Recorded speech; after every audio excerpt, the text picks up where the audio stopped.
சேலம் மாவட்டம் கருமந்துறை அருகே பழங்குடியின கிராமத்தை சேர்ந்த அரசு பள்ளி மாணவி சுகன்யா ஜேஇஇ தேர்வில் சாதித்ததன் மூலம் திருச்சி NITயில் படிக்கும் வாய்ப்பு பெற்றுள்ளார்.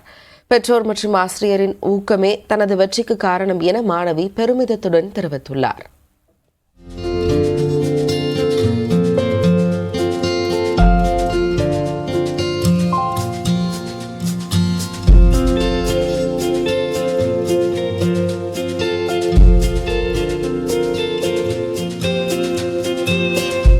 ஓட்டு வீடு, விரிவாய் இணைப்பு கூட இல்லாத சமையலறை, தார்ச்சாலைகளையே பார்த்திராத பகுதி.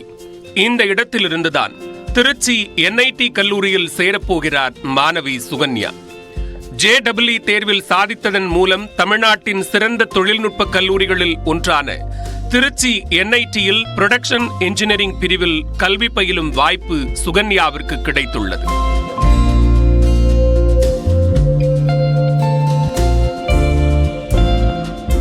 சேலம் மாவட்டம் கல்வராயன் மலையில் உள்ள கருமந்துறையை அடுத்த வேளம்பட்டு கிராமத்தைச் சேர்ந்தவர் பழங்குடியின மாணவி சுகன்யா. 3 வயதிலேயே தாயை இழந்த அவர் பெரியம்மா சின்ன பொண்ணு, பெரியப்பா லக்ஷ்மணன் ஆகியோரின் அரவணைப்பில் வளர்ந்தார். கரியகோயில் அரசு உண்டு உறைவிட மேல்நிலைப் பள்ளியில் +2 வரை பயின்றார்.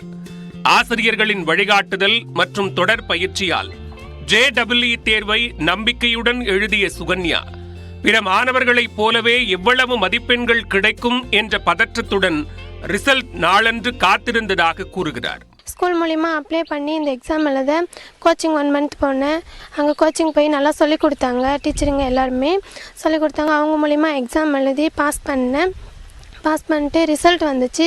ரிசல்ட் வரும்போது எனக்கு பயமாக தான் இருந்துச்சு, பாஸ் பண்ணுனா இல்லையான்னு. அப்புறம் ரிசல்ட் வந்து தான் எல்லாரும் சொன்னாங்க, நீ ஃபஸ்ட் இடம் அப்படின்னு சொன்னாங்க. அவங்களும் சந்தோஷப்பட்டு எனக்கு சொன்னாங்க. எனக்கும் சந்தோஷமாக பெருமையாகவும் இருந்துச்சு. போக்குவரத்து வசதி இல்லாத காரணத்தால் வீட்டிலிருந்து சுமார் 3 கிலோமீட்டர் தொலைவில் உள்ள அரசு உண்டு உறைவிட பள்ளிக்கு தினமும் நடந்து சென்றுதான் சுகன்யா கல்வி பயின்றுள்ளார். மலைவாழ் பழங்குடியினரின் ஏழ்மை நிலையை மாற்ற தமிழ்நாடு அரசு உதவினால் மேலும் பல மாணவிகள் உயர்கல்வியில் சாதிக்க ஊக்கமாக இருக்கும் என்று மாணவி சுகன்யா நம்பிக்கை தெரிவிக்கிறார். மலைவாழ் பழங்குடியினர் மக்கள் ஏழைகளாக இருக்கிறதுனால படிக்க வைக்காம பெண் குழந்தைங்களெல்லாம் கல்யாணம் பண்ணி வைக்கிறாங்க. அந்த மாதிரி இல்லாமல் பெண் பிள்ளைங்களாக இருந்தாலும் படிக்க வைக்கணும். அந்த மாதிரி படிக்க வைக்க தமிழக அரசு ஏதாவது உதவி செஞ்சால் நல்லாயிருக்கும். சேலத்திலிருந்து திருச்சி NITயில் படிக்கும் வாய்ப்பு பெற்ற முதல் பழங்குடியின மாணவி சுகன்யா என்பதால் அப்பகுதி மக்களும் ஆசிரியர்களும் மகிழ்ச்சி அடைந்துள்ளனர். அவங்க நாங்கள் சொல்கிற மாதிரி அந்த குழந்தை ஸ்பெஷல் கிளாஸு மற்றும் எல்லா கிளாஸுக்கும் நாங்கள் என்னென்ன சொன்னோமோ அதெல்லாம் அவங்க கடைபிடிச்சாங்க. அது கடைபிடிச்சதுனால அவங்க இந்த அளவுக்கு முன்னேறிக்கிறாங்க. JEE தேர்வில் வென்று திருச்சி NITயில் படிப்பதற்கு தேர்வாகியுள்ள மாணவி சுகன்யாவிற்கு பள்ளி ஆசிரியர்கள் வாழ்த்தும் பாராட்டும் தெரிவித்துள்ளனர். நீட் போன்ற போட்டித் தேர்வுகளில் நெகட்டிவ் மதிப்பெண்கள் வழங்குவதை தவிர்க்க வேண்டும் என்றும் அப்போதுதான் மாணவர்கள் மத்தியில் போட்டித் தேர்வு எழுதுவதற்கான ஆர்வம் அதிகரிக்கும் என்றும் மாணவி சுகன்யா தெரிவித்துள்ளார். News 8 தமிழ்நாடு செய்திகளுக்காக சேலம் செய்தியாளர் கோகுல்.